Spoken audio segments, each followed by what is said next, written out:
What's going on, knuckleheads? Welcome to our Danny Garcia versus Jose Benavidez post-fight live stream. Guys, I wanted to talk to you about this fight. We're going to be going live, as you guys know, after all the big fights. But, and I also caught the Amanda Nunes Juliana Pena fight, which was absolutely crazy in the UFC. That was an amazing fight, too. But we're going to start off by talking about this Danny Garcia Jose Benavidez Jr. fight, guys. I mean, this was, a fight I was pretty excited about. I made the prediction that Danny Garcia would win this via decision. That's exactly what happened. We also had Adam Karnowski in the co-main event taking on Ali Aaron Damirizin. I don't know if I'm saying that correctly, but Damirizin. And then in the co-main event, we had Antoine Russell, brother of Gary Russell Jr., take on Bartholomew. And it was a bit of a controversial decision in that fight, but we're going to get into all of that. But first and foremost, cheers. Thank you guys for joining me. Thank you for subscribing to the channel. If you haven't already, please subscribe to the channel. And cheers.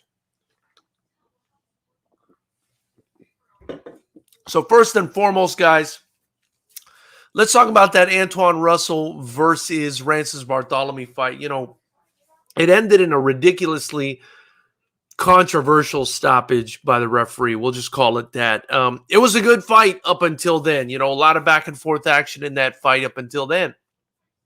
But, Russell landed a good shot. I think it was a right hand. I want to say maybe it was a right hook, like a leaping right hook or something like that. It caught Bartholomew. He got up. And, he was slightly wobbly when he got up, but then, he seemed to walk it off just fine. The referee was, giving him his 8 count or whatever he was doing. He checked on him. He asked him if he was okay to continue. And, Bartholomew looked okay to continue to me. I mean, to everyone watching at home, he looked okay to continue. We're watching this thing in HD. You know what I mean? 4K in some cases. He looked okay to continue to me, but the referee, took it upon himself to stop the fight. And so, nobody is in there the way the referee is. I like to give them the benefit of the doubt most of the time, but I thought that was an early stoppage. So, congrats to Antoine Russell. I appreciate the fact, that he won, especially at a time where, he just recently lost his father. But that being said, it doesn't negate the fact that that was a really horrible decision by the referee. And, I think, in my opinion, they should have let that fight keep going. I hate that they, can't resolve the issue when it was obviously a bad call in boxing. Situations like that, they should allow the commissions to restart the fights. I don't know why nobody's ever implemented something like that before. But then again, I deal with a lot of athletic commissions myself as a kickboxing promoter, and I can see why. I'll just say I can understand why they haven't come up with anything like that. The majority of these commissions need a lot of help. We'll leave it at that, and need a lot of staff. So definitely volunteer for your local commission. Let's move on to the next fight. The co-main event. This one I was very excited about. Karnowski versus Ali Aaron Damirizin. Really tough guy out of Turkey, taking on Adam Karnowski, a really tough guy, originally from Poland, fighting out of Brooklyn. Now, first 2 rounds, it's the old Adam Karnowski come forward, just a buzzsaw, crazy activity, crazy volume, just coming at Damirizin. And, trying to overwhelm Damirizin. And he was doing that. He was doing that to a certain extent, but Damirizin kind of stuck to his pace, stuck to his game plan, seemed to have slightly better, I would say, upper body movement than Karnowski, picked his shots a little bit better, and seemed to kind of keep his pace better, right? Karnowski, first 2 rounds came out hot and then just dropped down from there, and I really started to notice as the fight went on, instead of Karnowski coming forward, it was Damirizin doing the stalking, and Karnowski doesn't do a great job if he's not the bully, right? And Damirizin is a guy, he's a guy that, he's very interesting to me. I thought he was sort of a B-level fighter, maybe a C-level fighter when he took on F.A. Ajagba, lost that fight. But, he showed himself to be tough. And I didn't think we'd see a lot more from him because you know how unforgiving boxing can be. But, then he went out there. He beat Gerald Washington. He stopped him. He beat Kevin Johnson, which is not saying much. But, he's now consistently winning against heavyweights that at least have a name, right? Gerald Washington and Kevin Johnson. And now, for me, this is obviously the biggest win of his career in Adam Karnowski. I wasn't sure who to pick in this fight, because for me, Karnowski looked damaged in that first Helenius fight. In the second Helenius fight, he confirmed to me that he was damaged. Heck, I even thought he looked pretty bad in the Areola fight. Then I gave Areola the benefit of the doubt when he gave Andy Ruiz his toughest fight. But, Karnowski has really dropped, I think, in quality in his past couple fights. Not to say he can't come back. Who knows? I don't know what the guy's going through in his personal life or with his training or whatnot. Maybe he really is nearing the end of the road. A lot of people were talking about this guy being a contender at some point. But, he just hasn't definitely not looked like it in his past few fights. And definitely didn't look like it in this fight. And, you got to give a lot of credit to Ali Damirizin. I mean, came forward, fought his fight, stuck to his gun, stuck to his pace, did not get discouraged at all when he was being overwhelmed in spurts by Karnowski. And just, landed I'll say this, he landed a lot of uppercut, straight, uppercut, hook, 1-2 combinations. I mean, he landed that uppercut all night, and I felt like every time Karnowski would drop to defend, he'd lift him up with that uppercut and hit him with a cross. Cheers. So, big shout out to Ali Damirizin. Big shout out to Turkey. Congrats. You guys have a good heavyweight on your hands. Do I think the guy is capable of winning a championship? I wouldn't go that far. He's tough. He's durable.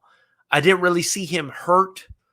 But, he's a bit plodding. He's a bit slow. And, if he fights one of these more explosive heavyweights, I think he'll probably get beat. But that being said, he did a good job, man. You got to give the guy his credit. And he's proven himself to be now like a B-plus level heavyweight, right? Like he's slowly getting better with each fight. And you can't really ask more of the guy. And, I give him his props, man. Congrats to him. As for Karnowski, I kind of feel bad for him, man. I don't know where he goes from here. I'm sure there's some people that are going to want to watch Adam Karnowski fight just because, he's got a big Polish following, big following in New York. He's exciting to watch, right? He's never in a dull fight. Tonight's fight, the most important thing to me was tonight's fight was an exciting fight. But, I don't know I don't think he ever makes it to a title, not unless something crazy happens. His chances of getting to a title are essentially gone at this point. Damirizin, I think, might fight for a title at this point. I could see him fighting for a title, but I'd be hard pressed to find him winning a title or see him winning a title unless something really crazy happened, an injury, or he landed a lucky punch or something like that. So that was that fight. Now, let's get into the main event. And before I get into that, big shout out to Eddie G, who said Benavidez won that fight. I didn't think Benavidez won that fight at all. And Marco Martinez, who says, what's up, George? What's left for Danny Garcia, viewers manager? What do you do? We're going to get into that now. So, let's get into the main event. Danny Garcia versus Jose Benavidez. Sorry, I got something on my shirt here. Jose Benavidez Jr. A guy, I hate to say it, man. I mean, it's almost sad for me, right? It's almost sad for me to see the wasted talent that is Jose Benavidez Jr. And I'm happy that he's getting paydays. I'm happy he's still getting big fights. But I'm sad to watch the way this talent kind of faded out of the picture, right? I mean, this was a guy who, when he fought Terrence Crawford, gave him a hellacious fight, right? And did so with one of his legs being compromised because he got into some stuff in the street and got himself shot in the leg. It's a real shame, right? Because you can see in the Terrence Crawford fight, and you can see in tonight's fight, that there are bursts of talent, right? There are bursts of effectiveness and great boxing that come out of Benavidez Jr. But when you're hobbling around the ring with one leg, I mean, listen, the guy was like walking, like he hardly took like a quick forward step. He definitely can't like stutter step.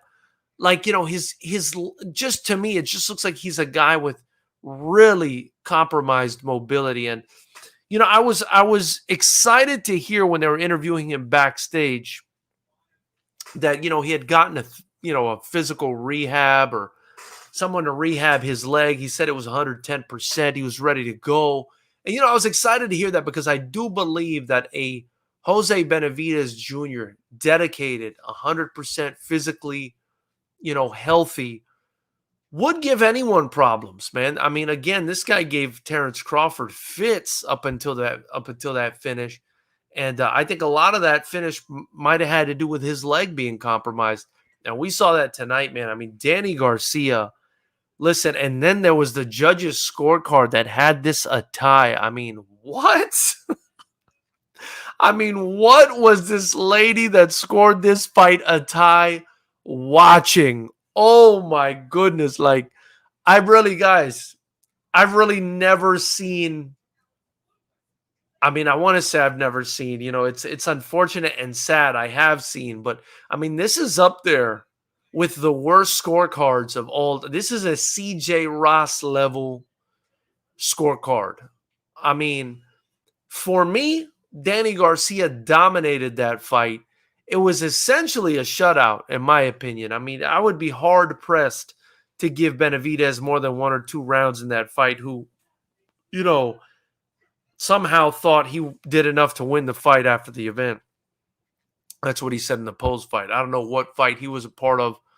But, yeah, that judge's scorecard was crazy that had it a draw. I mean, that's a crazy scorecard. Like, that's a scorecard that, I would have, if I were the condition I would have to be in to score that fight a draw, I would literally have to be like on all the drugs that Joe Rogan talks about on his podcast at the same time. Like, DMT, I'd have to lick a toad with Mike Tyson. Like, I'd have to do all of this stuff, right?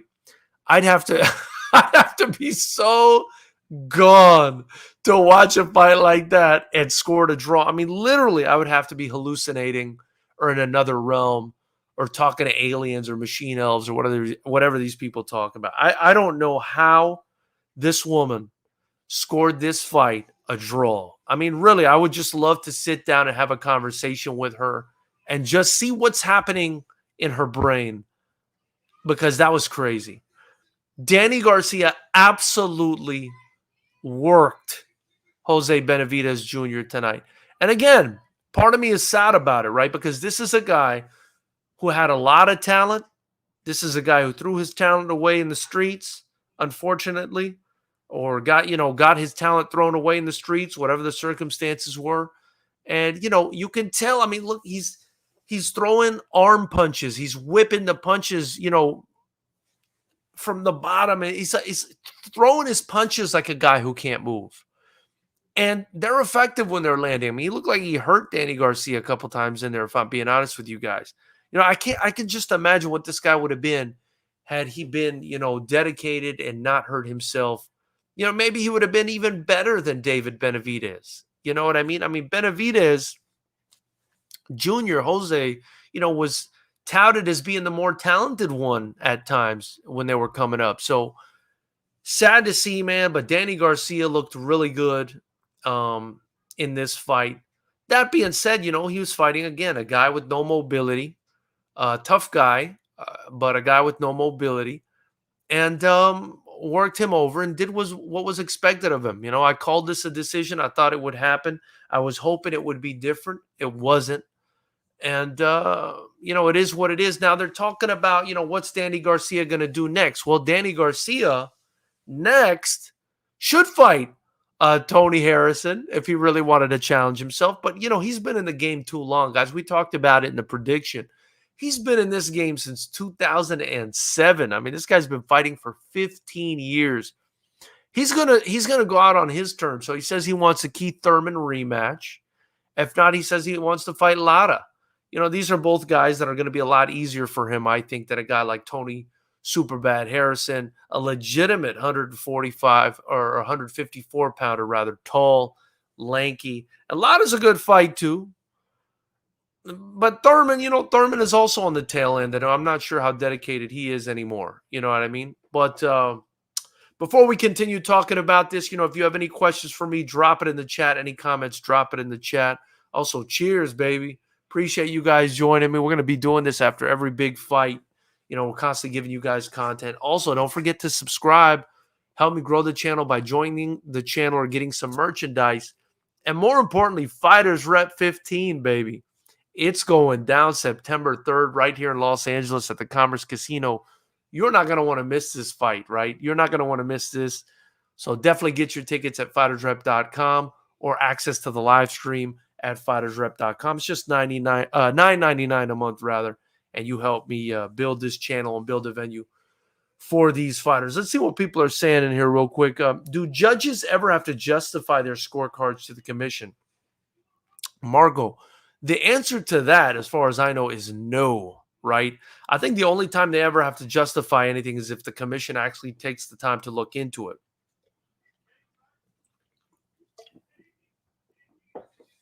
But I can't think of a time that's happened. I mean, that's happened so seldom throughout history, and it's like some of these judges, right? I mean, they're using the same judges for multiple sports.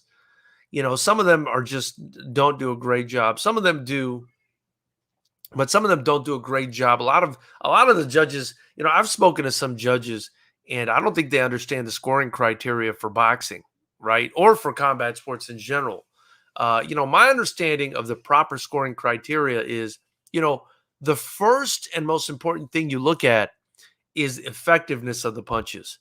It's only if that's tied do you move on to the next level, which is volume, right? So, that's why they, significant strikes, you hear that term so much.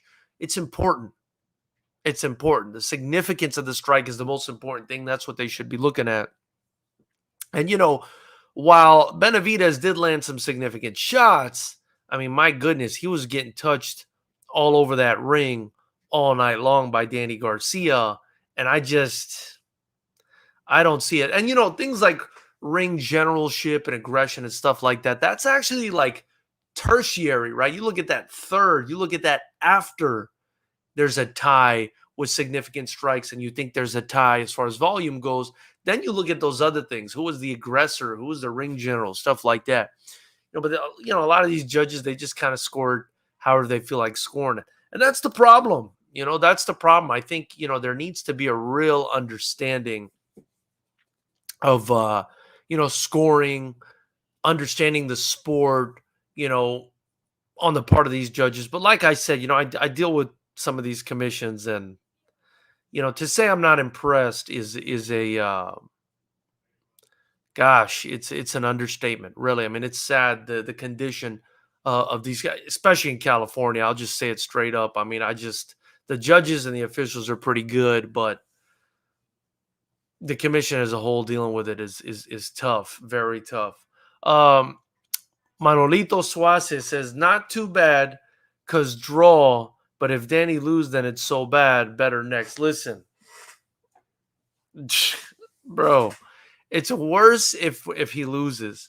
But the fact that any judge could score that a draw it's just insane.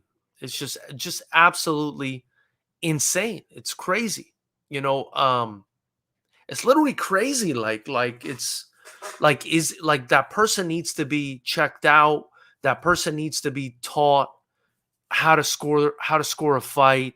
That you should receive proper training, right? You should receive proper training before scoring a fight. And I would like to sit this judge down and ask her, okay, what were you looking at? This is what they should do, right? When there's a scorecard that's this far off from reality, they should sit the judge down and say, okay, go through this fight with me. Explain to me how it is that you saw this a draw.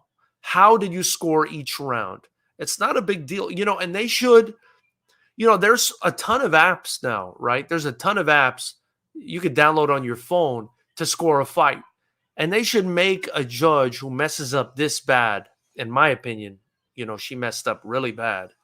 They should make her sit down and explain, at least put in paragraph next to each round why you scored it this way. And if she doesn't understand what she's doing, send her to a class to learn, have someone explain to her. But, if you're just going to give these judges, and because anybody off the street, guys, can sign up to fight for these commissions, anyone. There's no, it's, you sign up, you take a couple courses, whatever that they ask you to take, and you're on, assuming there's enough room on the commission and they can hire you, they have enough money to hire you. So it's not like, you don't need to be a genius. You don't need to be educated. You can just be just about anyone. They might do a background check, I think, just to make sure you're not like a criminal. But, it's not much, and the least they can do, considering there's so much on the line. I mean, you're talking about guys' entire livelihoods. Their families are affected. Their teams are affected. Their coaches, whatever. The least they can do is, put out, sit them down rather and ask them, what the hell were you thinking? What were you doing? Explain your score. I don't know. What do I know? I'm just a promoter of one of the only kickboxing, organizations in the entire world. Marco Martinez says most people probably don't know that. I think it's interesting that you point out there must be a tie in effective strikes before you move on to the next scoring criteria. Yeah, it's on the internet. I've done a video on it in the past. I think I need to do a refresher course, right, for scoring combat sports. And it's not just boxing. It's MMA as well, right? They look at, the most important thing they look at is, was the strike influential towards the outcome of the fight? Was it significant? That's kind of what they mean. Was it? The first thing they look at is, did this strike have enough of an effect to bring out the end of the fight, or, kind of push us towards the end of the fight, influence the outcome of the fight? If those significant strikes are even between both sides, then we look at volume, right? Because here's the thing. If I land 20 shots on a guy and they don't move him, but he cracks me once and drops me, he won the round. He won the round, right? If we both cracked each other and dropped each other, but I landed 20 punches and he landed just that one, I won the round, right? Because the effective strikes were even, so we went to volume, right? If he landed 20 punches, but I hit him once and dropped him, I won that round because effective strikes count the most. Now, that's the way it should be, right? If we both hit each other the same, we didn't hurt each other, and I was the aggressor, and I had the ring generalship, I won the round, right? Because those first two things were tied. So that's kind of the way things go. Patriotism USA. Appreciate you being on here, man. Please subscribe. It says great stream. I appreciate that. Guys, if you want to show appreciation, feel free, man. Drop a super chat. If you're watching this on the replay, drop a super thanks. Get your Fighters Rep gear in the links below. Get your merch. Tune in, man. Tune in. Join the channel and tune in to Fighters Rep 15. It's going to be the best card we've ever had. I know I say that every time. It's going to be the best card we've ever had. It's going to happen on September 3rd. Try to make it out. Tickets are at FightersRep.com. It's at the Commerce Casino. They've got a beautiful hotel and venue there. It's going to be absolutely lit like every other Fighters Rep event. And listen, if you can't make it to Southern California to watch the fight, definitely tune in right here by joining the channel. It's the only way to be able to watch the live stream. Also, don't forget to subscribe. Cheers.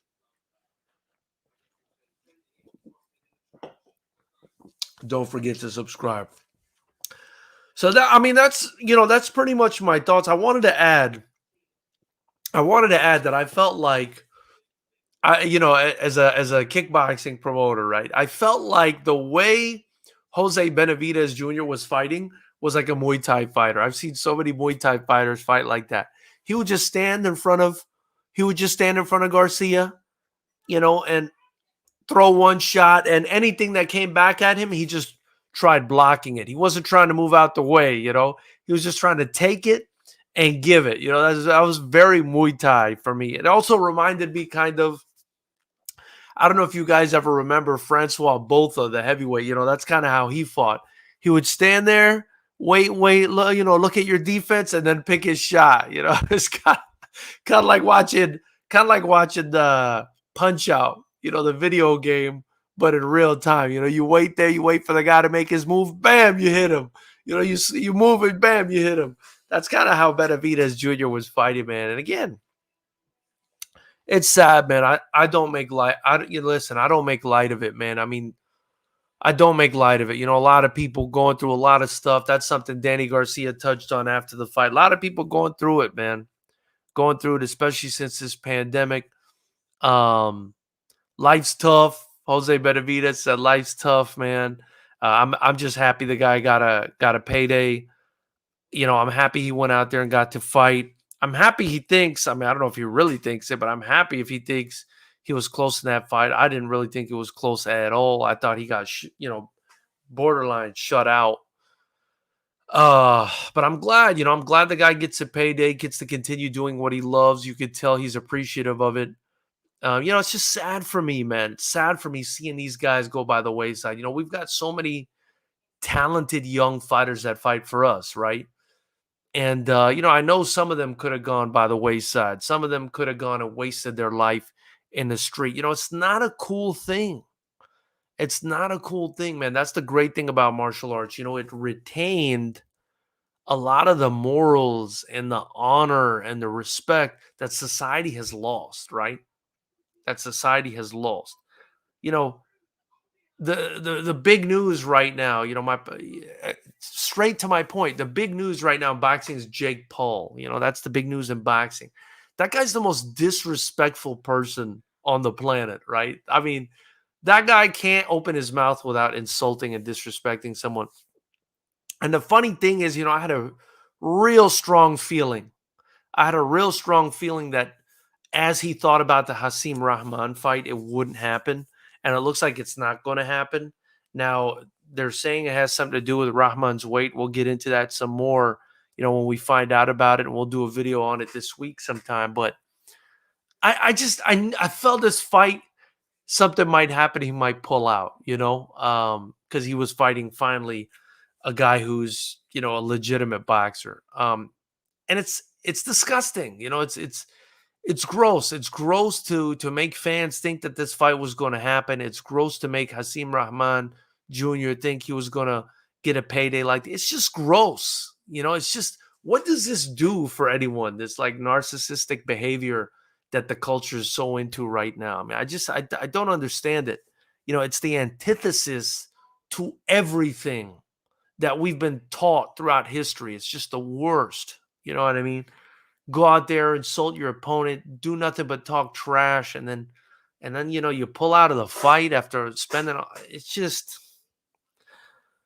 And then meanwhile, on September 3rd, I got 40 kids ready to go to war, who really dedicate their lives to this sport, and I'm really excited and honored to have on. I don't know what more to say other than that. Also, I wanted to touch on briefly. I watched Amanda Nunes versus Juliana Pena. That was a great fight. Nunes definitely won that fight, right?